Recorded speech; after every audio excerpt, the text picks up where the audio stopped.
George Soros, one of the world's top investors, believes the euro may lose value, and not just lose value, but really fall off a cliff. But question is he maybe responsible for this? Here to talk to me is investigative journalist Webster Tarpley.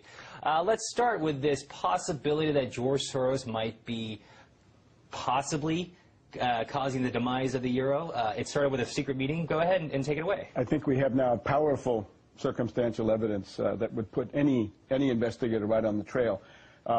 It's an attempt to create a new world monetary crisis. It's economic warfare to defend the dollar by attacking Greece, and through Greece attacking the euro. And the thing that's been revealed now in the last couple of days by the Wall Street Journal is a secret dinner at a Manhattan townhouse on February 8th, which was attended by a group of hedge fund predators.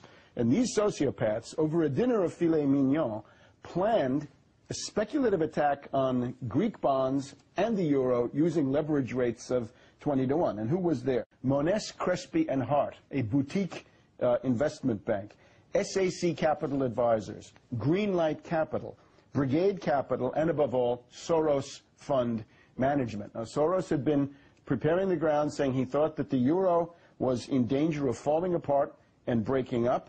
And the idea is to organize a bear raid against the euro as a means of relieving the speculative pressure against the dollar. And of course, Greece is the weak flank.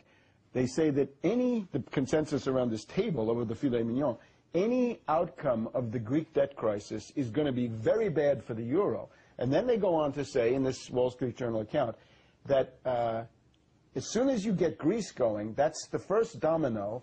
After that comes Spain, Portugal, Italy, Ireland, and of course California, and Great Britain, and indeed the United States. And one of the people, the guy from Brigade Capital, said, Greece will be a contagion that will infect all the sovereign debt in the world. In other words, government debt, national, state, local, provincial, of all national states. So we're getting towards a situation where it's either the hedge funds and the zombie banks will drive the national governments into bankruptcy, or the governments will put these hedge funds into receivership and protect themselves. Now, this is only one of a couple of cabals that were mentioned by the Wall Street Journal. Another one is Paulson and Company. It's different Paulson. It's not the same Paulson. Hank Paulson. Globop Financial Services.